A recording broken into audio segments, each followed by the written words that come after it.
Ontem, veio Henrique Meirelles. O cara já foi presidente de Bank of America, né? Banco de Boston. Não, não, acho que foi do Banco de Boston, se foi do Bofa também. Do Bofa não, acho que foi só o Banco de Boston.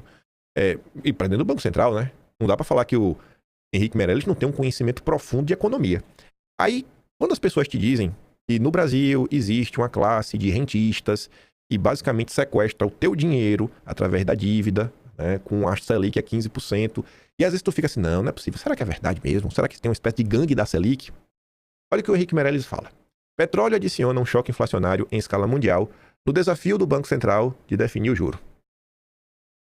O petróleo vai subir de preço por causa da confusão lá, fecharam o Estreito de Hormuz, e por conta do Estreito de Hormuz, o Banco Central Independente do Brasil vai ter problemas com a Selic. Essa é a tese do Henrique Meirelles.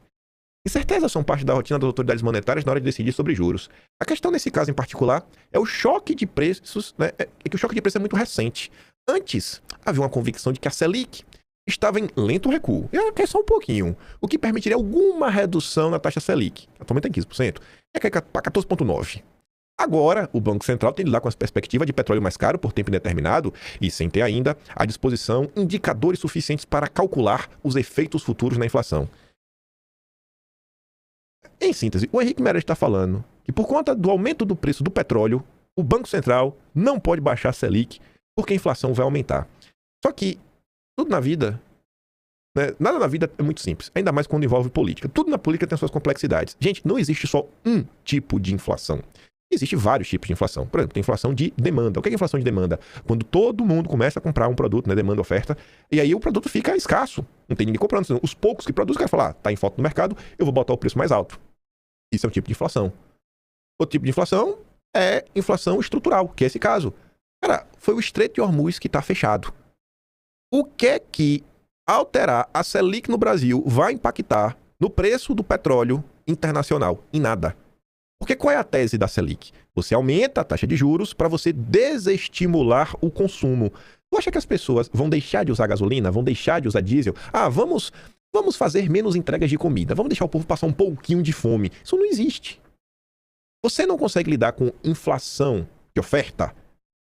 Você não consegue lidar com inflação estrutural aumentando a taxa Selic. Se fosse inflação de oferta, tudo bem. Fala, cara, vamos aumentar aqui o preço para deixar as coisas um pouco mais caras. Por exemplo, financiamento de casa. Você tem assim uma ideia que, olha, os salários estão saindo de controle na construção civil porque está tendo uma baixa oferta de pedreiros, eletricistas. Então, para o salário sair aumentando sem parar e gerar uma confusão no setor, vamos aumentar a taxa de juros porque vai ficar caro para comprar casa, menos pessoas vão comprar casas, logo teremos menos funcionários, serão menos funcionários porque menos obra. Essa seria a lógica por trás de você aumentar a Selic. Só que aí vê só. Porque isso aqui não é sobre entender como a Selic funciona. Não é para entender como a Selic funciona. É para entender a vagabundagem instalada nesse país. É a mesma vagabundagem do Banco Master, quando vai nesses eventos bonitos, maravilhosos, para discutir o Brasil no exterior, em Londres, bebendo uísque de milhões de reais. É a mesma vagabundagem. Essas pessoas, elas não têm nenhuma dignidade, elas não merecem nenhum respeito. E o mesmo consórcio que hoje está gritando é o consórcio que ajudou a instaurar a crise do Banco Master.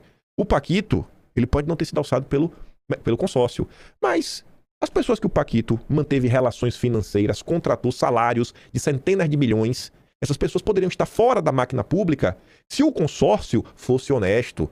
As questões envolvendo o judiciário que eu diga, né? Aí eu fui perguntar pro ChatGPT o seguinte: ô ChatGPT, meu brother, você poderia me dar uma explicação simples, a ponto da pessoa mais burra e idiota desse planeta entender sobre como o aumento do petróleo internacionalmente, por conta do conflito no Irã, causa um tipo de inflação que não dá para ser combatida pelos juros altos da Selic brasileira? Queria explicar para um leigo como é coisa de bandido defender que a Selic não caia por conta da inflação estrutural, quando a Selic consegue exercer muito mais influência sobre a inflação de oferta e de demanda. Posso falar que existe uma gangue da Selic no Brasil, quase uma organização criminosa que defende o mesmo discurso mentiroso para continuar pagando juros altos para os famosos rentistas? Aí vai. Vou te explicar de um jeito mais simples possível. Quase como se fosse uma historinha de mercado de bairro. Tá. Aconteceu o petróleo, né? Quando tem um conflito envolvendo o Irã, o mercado mundial fica com medo de faltar petróleo. Então o preço internacional do petróleo sobe. Quem define muito desse preço global é o mercado mundial, dominado por referências como a OPEC e o comércio global da commodity. Ou seja, não é o Brasil que decide, o preço sobe do mundo inteiro. Por que isso gera inflação? Porque petróleo é a base de tudo, afeta gasolina, diesel, transporte, frete, produção de alimentos, plástico, energia. Então tem um efeito dominó. Diesel sobe, transporte fica mais caro, supermercado paga mais frete, comida fica mais cara. Esse tipo de inflação é chamada de inflação de custo ou inflação de oferta. Não tem nada a ver com as pessoas estarem comprando demais. Agora vem a parte importante. O que a Selic faz? A taxa Selic é uma ferramenta que serve principalmente para diminuir o consumo. Quando o Banco Central sobe os juros, crédito fica caro, financiamento fica caro, empresas investem menos, pessoas compram menos. Isso combate inflação de demanda. Exemplo simples. Se todo mundo começa a comprar carro ao mesmo tempo, o preço sobe. Juros altos, diminui essa corrida. Aí nem todo mundo compra ao mesmo tempo. O problema, né? O petróleo, ele não liga para a Selic. Agora pensa nisso. O petróleo subiu porque teve tensão no Oriente Médio. Pergunta, se o Banco Central subir a Selic, isso faz o preço do petróleo mundial cair? Não. Vai fazer o Irã produzir mais petróleo? Não. Vai fazer navios aparecerem magicamente? Não. Ou seja, juros não resolvem a inflação causada por choque externo de oferta. Inflação estrutural. O que acontece se sobe juros mesmo assim? Porque Henrique Meirelles não está mandando subir. Mas não baixa. Não pode baixar, não pode tirar dinheiro dos rentistas. Se o Banco Central sobe juros numa situação dessa, a gasolina continua caro, o diesel continua caro, o frete continua caro, mas as empresas quebram, o investimento cai e o desemprego sobe. Ou seja, você não resolve a inflação e ainda destrói a economia. E é o que eu te pergunto. Você acha que o Henrique Meirelles, com toda a sua vivência, estudo e experiência, não sabe disso? Você acha que o Álvaro Gribel, o safado que comanda a coluna de economia do Estadão, ele não sabe disso? E por que o Estadão deixa e escolhe sempre os danadinhos da ortodoxia liberal? Sempre os mesmos nomes. Henrique Meirelles, Helena Landau, Pércio Arida, Pedro Malan, Ed Babacha, Alexandre Schwartzman, Andelara Rezende, já falei Pércio Arida, se não foi, falo de novo. Enfim, Marcos Nóbrega, Samuel Pessoa, Marcos Melo? Marcos Mendes? Mendes ou Melo? Não lembro, um dos dois. São sempre as mesmas pessoas, falando as mesmas coisas. Vocês não acham que tem algo errado nisso? São sempre os mesmos nomes. Os mesmos, com as mesmas notícias. E o que eu falo pra você, você abre a coluna de economia dos jornais, isso é a matéria que está em destaque na coluna de economia. Não, nunca é sobre sua vida. Não é sobre a gasolina, resolver a gasolina, é sobre não baixar a taxa de juros usando a gasolina como resposta. Explicação de boteco, a mais simples possível. Imagina isso, um incêndio destruiu metade das fazendas de tomate. Tomate ficou caro. O governo resolve combater isso proibindo as pessoas de comprar tomate. O que acontece? Tomate continua caro, porque faltou produção, as pessoas só ficam mais pobres. É basicamente isso. Sobre a narrativa da Selic alta sempre, no debate econômico brasileiro existe um grupo que defende que qualquer inflação, em qualquer circunstâncias, deve ser combatida com juros altos. Rapaz, a inflação tá caindo. Sobe o juro porque tá caindo muito rápido. Mas sobe o juro porque a inflação tá alta. É sempre isso. Os críticos chamam isso de ortodoxia monetária extrema ou política pró-rentista, porque juros altos beneficiam quem vive de renda financeira. A frase simples que você poderia usar, bem didática, é: se o petróleo sobe por uma guerra no Oriente Médio, aumentar a Selic no Brasil é como tentar apagar um incêndio na cozinha fechando a torneira no banheiro. Tem sentido? Nenhum. Será que o Henrique Meirelles não sabe disso? Aí veja. Ele não me respondeu da gangue da Selic. Aí eu insisti. E a segunda, a terceira parte do meu apontamento anterior? Tem ou não tem? Um grupo de bandidos que defende a Selic nas alturas. Vou responder com cuidado, porque a forma como você colocou a pergunta envolve acusação de crime. Até falando, eu sou criminosa, né? Isso exige base factual forte. O que dá para explicar com segurança é como funciona o debate econômico real no Brasil. Bom, existe um grupo que defende juros mais altos? Sim. Existe um campo do pensamento econômico que defende juros mais altos como forma de controlar a inflação. O Brasil, que estava tentando entre as 10 maiores economias do mundo, que não está envolvido em guerra, por mais que tenha PCC, Comando Vermelho, milícias, gente morrendo na rua, mas não é uma guerra. O mercado consumidor de mais de 200 milhões de pessoas tem o segundo maior juro real do mundo. Qual a lógica disso? Não sei. Mas aí de você questione. Não, mas tem que ser alto, porque os liberais falam, se o juro baixar 1%, as pessoas vão tirar o dinheiro do Brasil e levar para outro lugar. Bom, vamos ver. Não pode. Tipo o que aconteceu no governo Bolsonaro, né? O juro foi quase zero.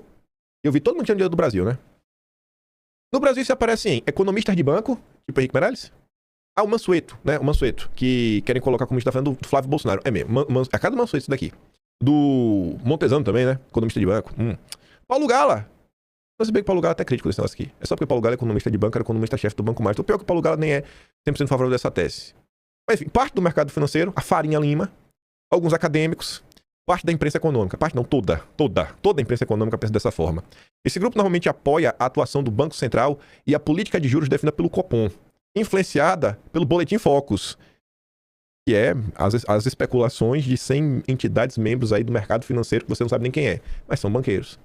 Eles seguem uma visão econômica chamada ortodoxia monetária, muito influenciada por instituições como o FMI e práticas de bancos centrais como o Federal Reserve. Para esse grupo, juros altos ajudam a ancorar a expectativa de inflação, evitam desvalorização da moeda, mantêm credibilidade fiscal e monetária. A moeda do Brasil está valorizada ou desvalorizou? Desde quando a gente está nessa mesma política monetária? Desde o governo Fernando Henrique Cardoso. Como é que está o real? Tá bem? Não, né? Tem credibilidade fiscal o Brasil? Ou a gente está discutindo o ajuste de contas? Ai, precisa de ajuste fiscal. Ai, responsabilidade fiscal. Ai, cadê? Meu Deus. E expectativa de inflação. Como é que a inflação vai bem, né? Muito obrigado. Tá todo mundo vendo aí. O teu poder de compra tá nas alturas. Existe conflito de interesses? Bom, aqui está o ponto mais debatido. Muitos críticos argumentam que juros muito altos beneficiam diretamente quem possui grandes aplicações financeiras. Exemplo, fundos de investimento, bancos, grandes detentores de títulos públicos. Qual foi o setor que mais lucrou?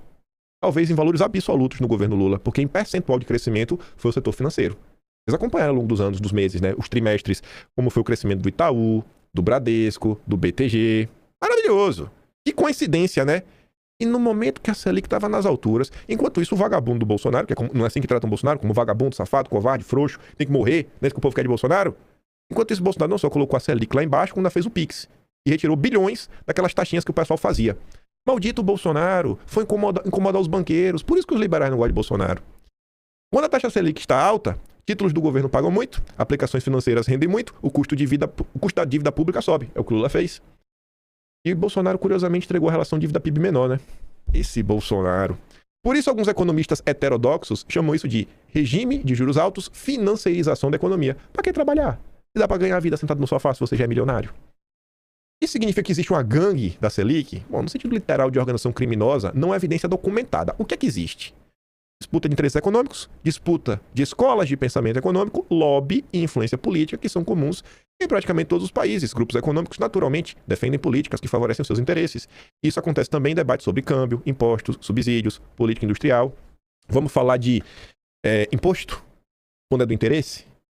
Quando o Lula estava para colocar a taxa das blusinhas, de que lado estava o Luciano Hang? Ele estava do lado do telefone que ligava para os deputados e senadores da direita para votar a favor da taxa das blusinhas. Como é que estava a imprensa? Defendendo a taxa das blusinhas. Por quê? Porque os anunciantes são muito desses varejistas, né?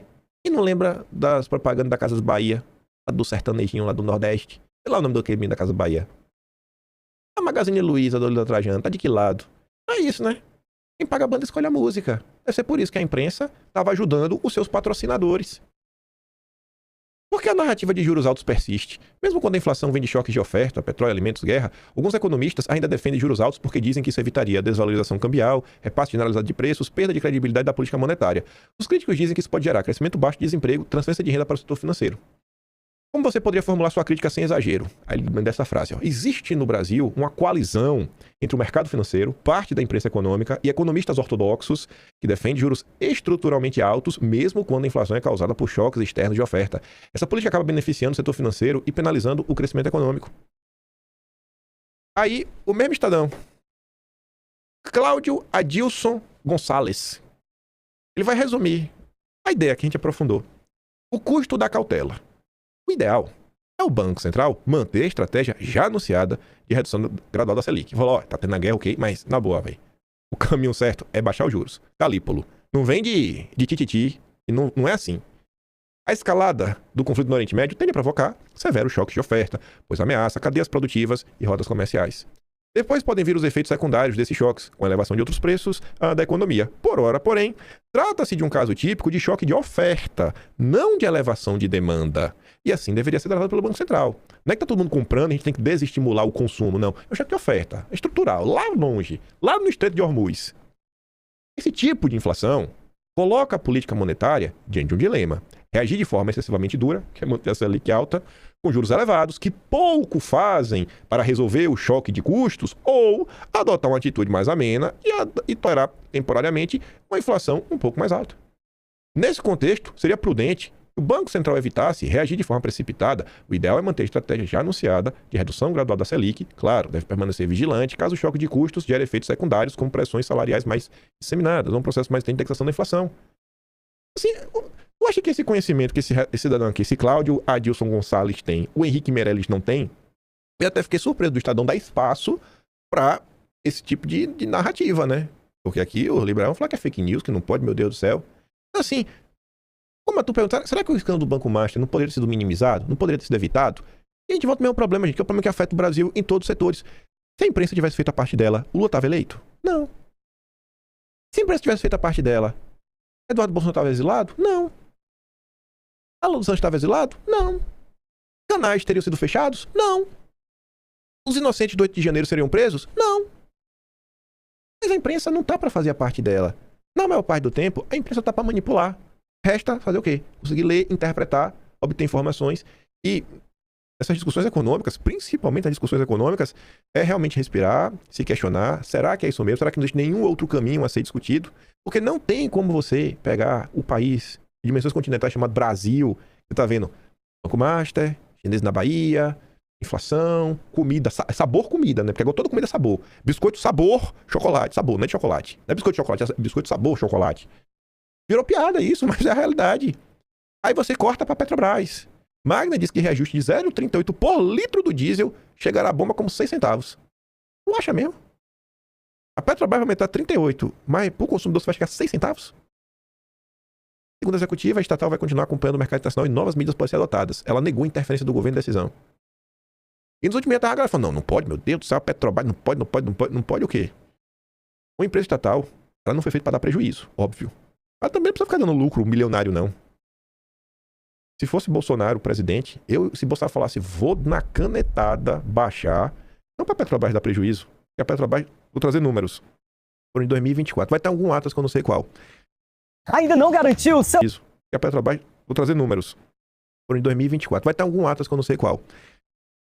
Fizeram um levantamento das maiores petroleiras do mundo. Se eu não tem 6 petroleiras, a Petrobras está entre elas.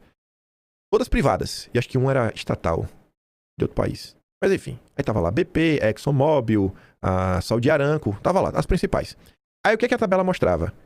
A empresa privada, a empresa de petróleo privada que menos pagava dividendo, a cada R$1 que essa empresa investia, bota lá para desenvolvimento, novos postos, contratar mais gente, a cada R$1 que ela investia, ela pagava 40 centavos de dividendo. A cada R$1 investido, 40 centavos de dividendo. Essa é a menos. No meio privado, a empresa que mais pagava dividendo para cada que ela investia, ela pagava 79 centavos de dividendo. Quase 1 para 1. Pô, metade do lucro ir para o bolso dos acionistas. Bacana, né? E a Petrobras, que é estatal e que deveria ter uma função pública, para cada que investia, 2,32 de dividendo. É uma das empresas mais lucrativas do mundo para se ser um acionista. Você não lembra das notícias? Dividendo recorde atrás de dividendo recorde? Uma parte vai lá para o tesouro para pagar a dívida da Selic a 15%. E o restante já vai para o bolso aí de quem tem as suas ações. Lá atrás, quando o preço subiu, o Bolsonaro falou que era um absurdo. Falou, cara, são aumentos sucessivos. O custo de produção aqui no Brasil não está aumentando, está um absurdo. E o Castelo Branco, que jogou contra Bolsonaro, mas jogou muito contra, fez dossiê sobre isso, deve ter uns 2, 3 meses. O Castelo Branco foi demitido depois, no final do dia. Não, eu vou seguir os preços internacionais, a Petrobras tem que dar lucro. O acionista minoritário. E quem é que paga a conta no final do dia? Você.